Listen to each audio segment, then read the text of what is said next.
this episode 0 of the MK Indy Classic Fireblade build, mainly because I don't do YouTube, but I'm thinking about putting it on there because I do watch a lot of YouTube and just get some advice, tips, comments on this build, and also share it as what it is, which is a big pile of parts that I've bought resembling a car. So this is all that I got as part of the eBay purchase after a couple of Stellas. Thought it was an absolute great buy. Went to collect it and the sort of scale of it slightly hit me, but I think there's a lot of good parts here. I think I'll just walk through it all while I've got it all out, and then like I say, any comments about anything I'm saying would be very well received, because I don't have that much experience in kit cars. I've followed them, wanted an MK for a while. This is an older version than I would have liked, but it has got a bike engine already in it, so yeah, we'll have a little walk around it. Might as well start from the back. Bodywork, pretty impressed with it, to be honest. It's a bit dark at the moment, but they've gone all out on the decals, you know, the whole Indy blade thing. It's quite decent, really. Bodywork looks pretty complete. Obviously being an older model based off a Sierra, so that's a Sierra LSD. It's got Sierra based suspension components. Obviously the ones I've looked at wanting a newer one were all MX5 based, but this I'm assuming it's just the actual sort of drive shafts and knuckles themselves. So these are all MK parts, which I'm hoping to just strip down, powder coat, refurb. They're all polybushed, look all right. I mean, these sort of all need work. Brakes, assuming Sierra, don't actually know. Don't know if, I think all these are MK parts on these ones. But yeah, sort of from that angle, pretty good. The wheels, little 14s, I'm told they handle a lot better than others. With Pirelli tyres, not bad for Pirelli for what I paid for this thing. Gone, like I say, gone all out on the sort of CBR 919 RR decals. Honda all over it, which is all well and good if I keep this engine.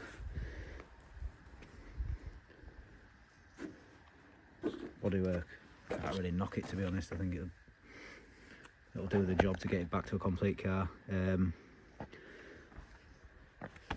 Drive shaft, it's got a custom shock absorbing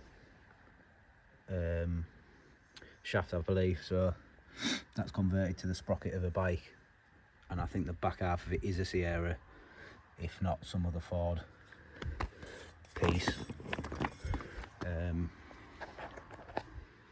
Front brakes, assuming Sierra. This is where I'm thinking, for refurb purposes, I could do with knowing what the individual parts are. I'm thinking that's probably MK. That's probably part of the Sierra. Knuckle. Yeah. Rack, stamped as Ford, assuming Sierra. Again, don't know what I'm going to need to do with that when it comes to it.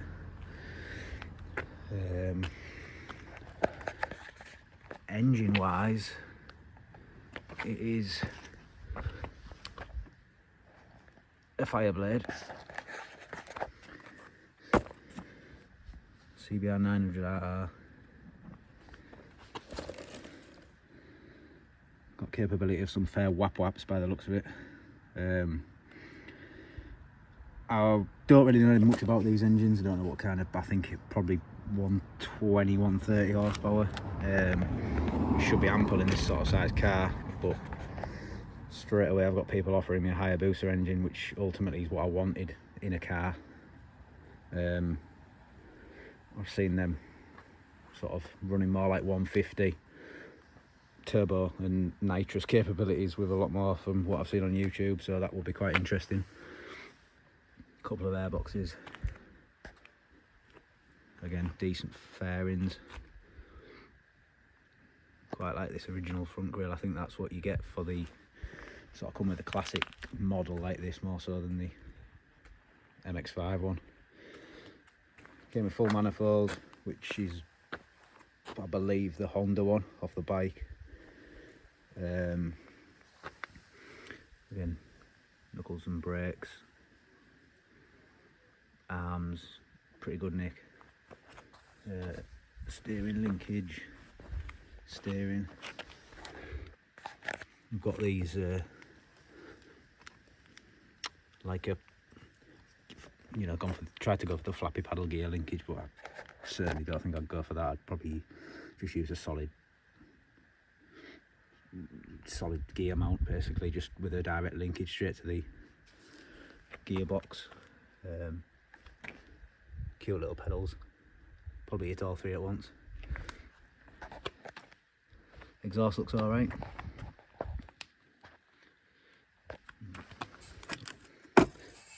Bit flappy. Came with a harness. Again, condition of these, just absolutely not really worried about them. Yeah, and then onto the frame.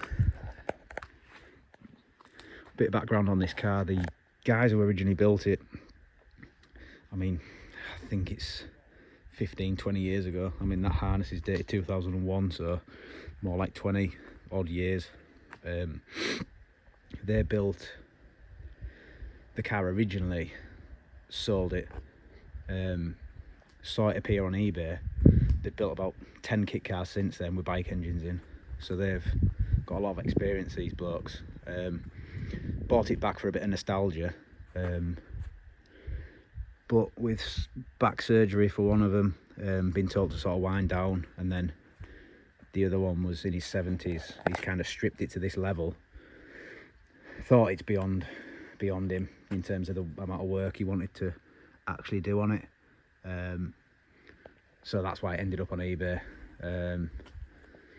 So yeah, I ended up finding it, ringing the bloke, telling him what I knew about these cars, that I've always sort of had my eye out, but I didn't really want to build an MX-5 in terms of like a brand new one, in terms of getting like 15 grand in it with a clunky MX-5 engine.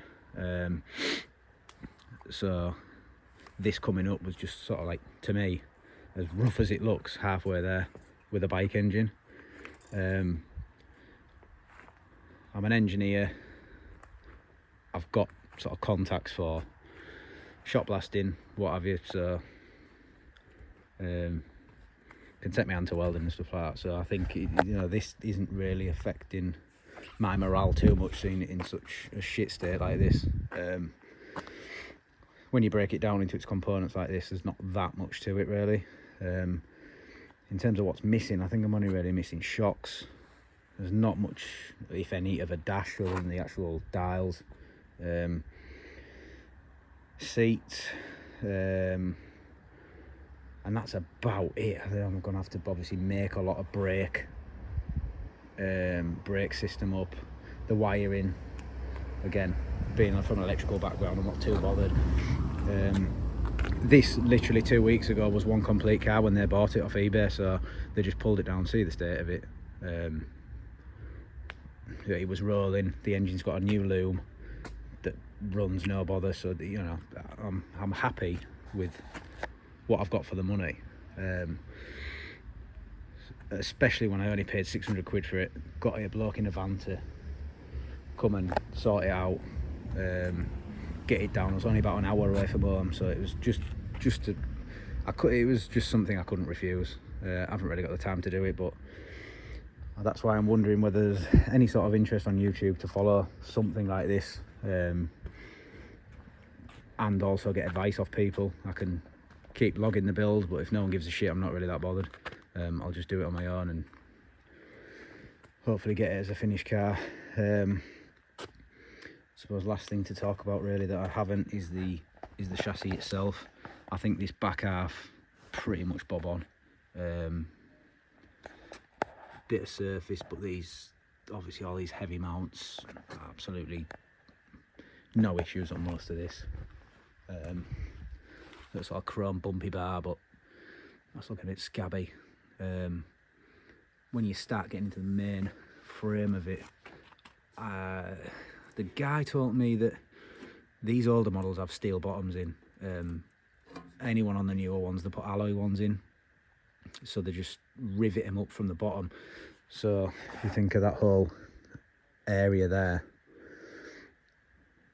zip that out, then that gives access to what I can see is the worst of the corrosion. Replace any box that I need to. These yellow bits, I'm not sure why they're yellow, and they look slightly thicker than some of the other stuff. But anyway, I'll know when I get into it, but I'm thinking of just doing what he said basically. Zip the whole base out. That's literally when I've got it in the garage earlier, and you can see, you know, I don't know what this plate actually, these holes were for. I imagine the seat wasn't bolted to it, especially since the newer ones are alloy. Because basically this guy's nutsack must have been dragging on the floor. It's pitted and right through in places. So yeah, the quickest way will be to zip that off, address all this, shot blast the whole lot, see where I am from that point. Anything up higher than that obviously is not in some sort of shite welding, but anything that was standard really is just surface. Did come with this sort of little custom fuel tank that exactly fits in that bay, which is quite unique. I'm not seeing that normally. They're the back from what I've seen. This sort of kills your sort of foot space for obviously a passenger, but especially when you get that sat right down. I don't know what to do really with that yet, but yeah, I think that's quite a good custom made bit of kit someone's put the effort into.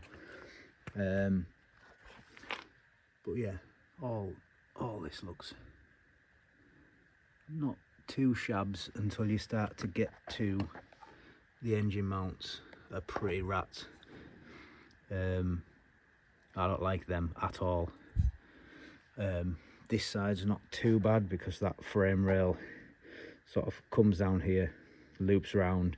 This should have come up here and round, but someone's nibbled it out, and by nibbling it they've just sort of spat a bit of weld on here, put a bar in. Can't really see the underneath without lifting it up, but it's just quite rough. Just from an initial look, I was thinking I'd sort of like blast it all off and just put some thick fillets in there and in there, allowing for this notch, assuming that engine needs that notch, and then just reinforce this so it's like essentially the same chassis rail there but inboard, to allow for the engine. Like I say, I know people who have got Hayabusas in grass tracks and got an abundance of them, so if I can get a hold of one, I'm probably looking at going down that route. Again, have no experience of putting it in, but when I see this in these pieces like this, I mean, it's nowhere near as complicated as a car in my opinion, so I'm not too bothered. But yeah, I think it's a great little project. I've called it episode 0, like I say, because I may not go any further. If I get 5 likes on it and one of them's my mum, I'm just not going to bother. But yeah, quite an interesting little purchase really. Certainly more arms come from having a few Stellas, but this one, I think that alone is worth some money. These arms must be worth some money. I could refurb them. I don't really want to split it, and the guy didn't want to split it, and he was a sound bloke. Like, I've definitely made a bit of a contact there. Built, like I say, 10 or 12 of these over the years, all MKs. He had a lovely one at his house that he was selling, fully complete, registered, just a really, really nice finished car. Really knows what he's doing, so I can certainly ask some of these questions to him. But I love watching build videos on YouTube. I think this is just something that's quite interesting. Seeing what people have got out there, seeing what they do to it, just different people's perception on it. I've had a few fastish cars in my time, but sort of into Japanese cars more so, like 200SX. I had a 1.8 turbo S13, tuned up. Had a standard couple of EP3 Type Rs. Had an EK 4 Civic with a B18 engine in it. That was an engine swap, and then turbo kit on it, so that was pulling some decent torque. So yeah, love the idea of the bike engine. The MK is the chassis I wanted, albeit I didn't think it would be an old one. But I have seen a picture of this complete from a couple of weeks ago, like I say, and to be honest, it doesn't look horrendous for a 20-year-old car. I think they still look great. So yeah, I'm keen to pursue it really, but I'll be interested to see what you guys think, and hopefully progress with the build as soon as I can.